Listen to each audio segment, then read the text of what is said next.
แปลหนังสือธรรมบทภาคที่ 4เรื่องแห่งพระเถรีชื่อว่าปตาจาราหน้า135ตั้งแต่ปตาจาราวัตถุเป็นต้นไปปตาจาราวัตถุอันว่าเรื่องแห่งพระเถรีชื่อว่าปตาจารามยานข้าพเจ้าวุจเตจะกล่าวสถานว่าพระศาสดาวิหารันโตเมื่อประทับอยู่เชตวนในพระวิหารชื่อว่าเชตวันอารัพพะทรงปรารภเถริงซึ่งพระเถรีปตาจารังชื่อว่าปตาจารากเถสิตรัสแล้วธรรมเทศนังซึ่งพระธรรมเทศนาอิมังนี้อิติว่าโยจวัสสตังชีเวอิติดังนี้เป็นต้นกิระได้ยินว่าสาปตาจารานว่านางปตาจารานั้นทีตาเป็นธิดาเศรษฐิโนของเศรษฐีจัตตาลีสาโกติวิภวัสสะผู้มีสมบัติอันบุคคลพึงเสวยมีโกฏ40เป็นประมาณสาวัตถิยังในพระนครชื่อว่าสาวัตถีอภิรูปาเป็นหญิงมีรูปงามอโหสิได้เป็นแล้วมาตาปิตรนว่ามารดาและบิดาทั้งหลายรักขันตารักษาอยู่ตังปตาจารังซึ่งนางปตาจารานั้นปตาจารังยังนางปตาจาราวาเสสุงให้อยู่แล้วอุปริตะเลบนพื้นในเบื้องบน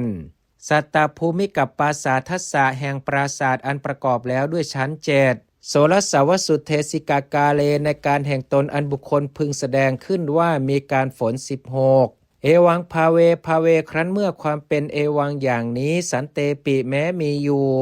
สาปตาจารานว่านางปตาจารานั้นวิปติปัชชิปฏิบัติผิดแล้วสัตถิงกับจุลุปปัฏฐาเกนะด้วยจุลุปปัฏฐากอัตโนของตนเอเกนะคนหนึ่งอัฏฐาครั้งนั้นมาตาปิตโรอันว่ามารดาและบิดาทั้งหลายอัสสาปตาจารายะของนางปตาจารานั้นปฏิสุนิตวาฟังตอบแล้วกุมารสะแก่กุมารเอกสะคนหนึ่งสมาชาติกะกุเลในตระกูลแห่งบุคคลผู้มีชาติเสมอกันทเปสุงกำหนดแล้ววิวาหาทิวสังซึ่งวันเป็นที่กระทำซึ่งวิวาหะตัสมิงวิวาหาทิวเสครั้นเมื่อวันเป็นที่กระทำซึ่งวิวาหะนั้นอุปกเถตั้งใกล้แล้วสาปตาจารานว่านางปตาจารานั้นอาหากล่าวแล้วจุลุปปัฏฐากังกะจุลุปปัฏฐากตังนั้นอิติว่า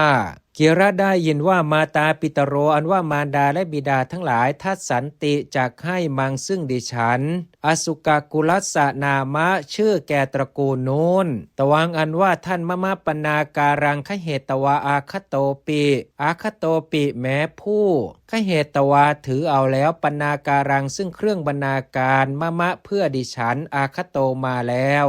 มะปนาการังขเหตวาอาคโตปิแม้ผู้ถือเอาแล้วซึ่งเครื่องบรรณาการเพื่อดิฉันมาแล้วนรพิสสิจักไม่ได้ประเวสนังซึ่งการเข้าไปตถาฐานในที่นั้นมะปฏิกุลังคตกาเลขีดกาเลในการมะแห่งดิฉันคตะขีดไปแล้วปฏิกุลังสู่ตระกูลแห่งผัวมะปฏิกุลังคตกาเลในการแห่งดิฉันไปแล้วสู่ตระกูลแห่งผัวสเจท่าว่าสิเนโหอันว่าความรักมยิในดิฉันเตแห่งท่านอธิมีอยู่ไซตวังอันว่าท่านขเหตวาพาเอาแล้วมังซึ่งดิฉันปลายัสสุจงหนีไปเยนาฐาเนนะโดยที่ใดวาหรือว่าเตนะฐาเนนะโดยที่นั้นอิธานิในการนี้เอวะนั่นเทียวอิติดังนี้โสจุลุปปัฏฐาโกอันว่าจุลุปปัฏฐากนั้นสัมปติชิตวารับพร้อมแล้วอิติว่าพัทเทดูก่อนนางผู้เจริญสาธุอันว่าดีละอิติดังนี้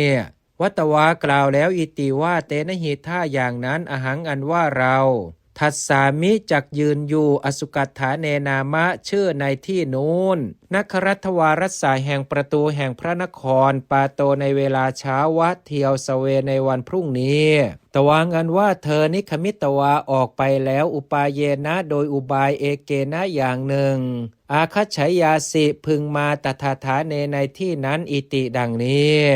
อัฏฐาสิได้ยืนอยู่แล้วสังเกตฐานในที่เป็นที่กระทำซึ่งการนัดแนะทุติยทิวเสในวันที่2ปตาจารานว่านางปตาจาราสาปิแม้นั้นนิวาเสตวานุ่งแล้วกิริทวัตถังซึ่งผ้าอันเศร้าหมองแล้ววิกิริตวาสยายแล้วเกเสซึ่งผมทั้งหลาย มัคเขตวาทาแล้วสรีรังซึ่งสรีระกุณฑเกนะด้วยรำอาทายะถือเอาแล้วกุตังซึ่งหม้อทาสีหิสัตทิงคัจฉันตีวิยะวิยะเป็นผู้ราวกะว่า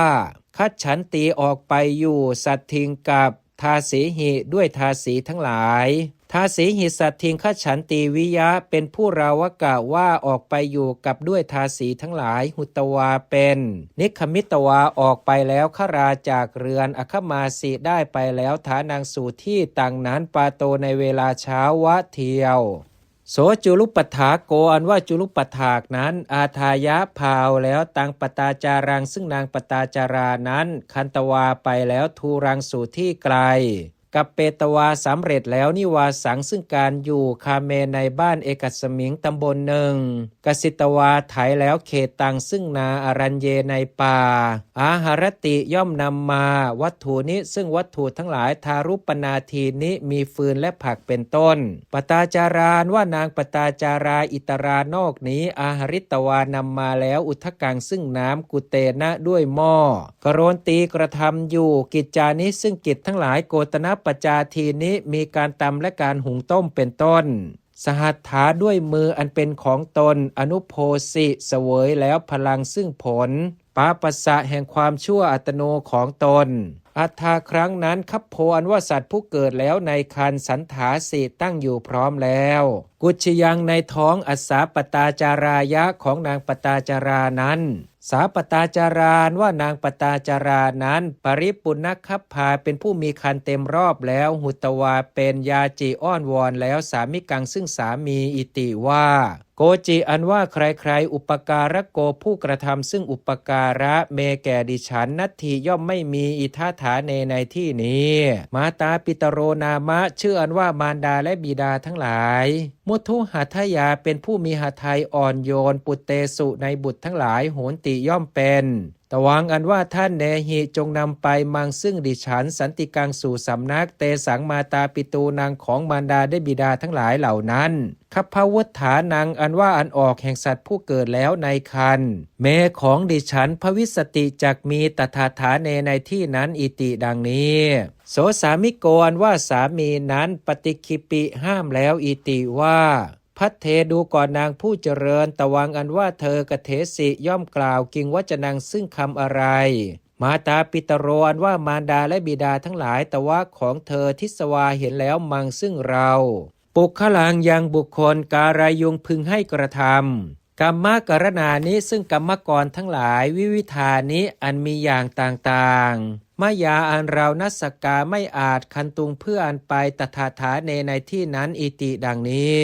สาปตาจารานว่านางปตาจารานั้นยาจิตวาปิแม้อ้อนวอนแล้วปุณปุนังบ่อยๆอลภมานาไม่ได้อยู่ยาจะนังซึ่งการอ้อนวอนอามันเตตวาเรียกมาแล้วชะเนซึ่งชนทั้งหลายปฏิวิสเกผู้คุ้นเคยตัสสะสามิกัสสะอรัญญังคตกาเลขีดกาเลในการตัสสะสามิกัสสะแห่งสามีนั้นคตาขีดไปแล้วอรัญญังสู่ป่าตัสสะสามิกัสสะอรัญญังคตกาเลในการแห่งสามีนั้นไปแล้วสู่ป่าวัตวากล่าวแล้วอิติว่าสเจท่าว่าโสสามิโกนว่าสามีนั้นอาคันตวามาแล้วอปัสสันโตไม่เห็นอยู่มังซึ่งดิฉันปุชิสติจักถามอิติว่าภริยาอันว่าภรรยามะมะของข้าพเจ้าคโตไปแล้วกหังฐาเนในที่ไหนอิติดังนี้ไซตุ้มเหอันว่าท่านทั้งหลายอาจิขายาถาพึงบอกมะมะอัตโนกุลครังคตภาวังขีดภาวังซึ่งความที่มะมะแห่งดิฉันคตาขีดเป็นผู้ไปแล้วกุลครังสู่เรือนแห่งตระกูลอัตโนของตนมะมะอัตโนกุลครังคตภาวังซึ่งความที่แห่งดิฉันเป็นผู้ไปแล้วสู่เรือนแห่งตระกูลของตนอิติดังนี้ปิทหิตวาปิดแล้วครัตวารังซึ่งประตูแห่งเรือนปกามิหลีกไปแล้วสามิโกอันว่าสามีโสปิแม้นั้นอาคันตวามาแล้วอปัสสันโตไม่เห็นอยู่ตังปตาจารังซึ่งนางปตาจารานั้นปุชิตวาถามแล้วชะเนซึ่งชนทั้งหลายปฏิวิสเกผู้คุ้นเคย สุตวาฟังแล้วปวัตติงซึ่งเรื่องอันเป็นไปทั่วต่างนั้นจินเตตวาคิดแล้วอิติว่าอหังอันว่าเรานางภริยังยังภรรยานั้นนิวัตเตสามิจักให้กลับอิติดังนี้อนุพันธิตวาติดตามแล้วทิสวาเห็นแล้วตังปตาจารังซึ่งนางปตาจารานั้นยาจะมาโนปิแม้อ้อนวอนอยู่นานับปการังมีประการต่างๆณอสคิไม่ได้อาจแล้วตังปตาจารังนิวัตเตตุงขีดตุงเพื่ออันตังปตาจารังยังนางปตาจารานั้นนิวัตเตขีดให้กราบตังปตาจารังนิวัตเตตุงเพื่ออันยังนางปตาจารานั้นให้กราบอัฏฐาครั้งนั้นกรรมชวาตาอันว่าลมอันเกิดแล้วแต่กรรมทั้งหลายอัสสาปตาจารายะของนางปตาจารานั้นจะลิงสุวันไหวแล้วฐาเนในที่เอกสมิงแห่งหนึ่งสาปตาจารานว่านางปตาจารานั้นปวิสิตวาเข้าไปแล้วคัดฉันตรังสู่ระหว่างแห่งกอไม้เอกังกอหนึ่ง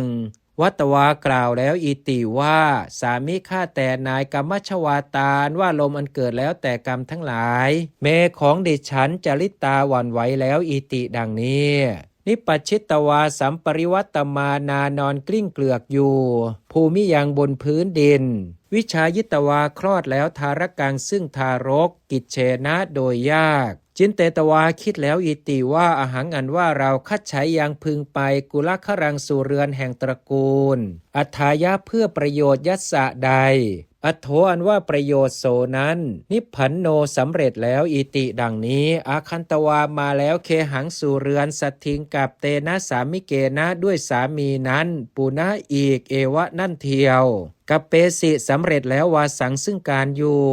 สมเยนะโดยสมัยอปเรณะอื่นอีกคัพโพอันว่าสัตว์ผู้เกิดแล้วในคันตัสสาปตาจารายะของนางปตาจารานั้นปฏิทหิตั้งอยู่เฉพาะแล้วปุณะอีกสาปตาจารานว่านางปตาจารานั้นปริปุณคัพพาเป็นผู้มีคันเต็มรอบแล้วหุตวาเป็นยาจิตวาอ้อนวอนแล้วสามิกังซึ่งสามีปุริมาณเยนะโดยในอันมีในก่อนเอวะนั่นเทียวอลภมานาไม่ได้อยู่ยาจนังซึ่งการอ้อนวอนอาทายะอุ้มแล้วปุตตังซึ่งบุตรอังเกนะด้วยสะเอวปักกมิตวาหลีกไปแล้วตถาเหมือนอย่างนั้นเอวะนั่นเทียว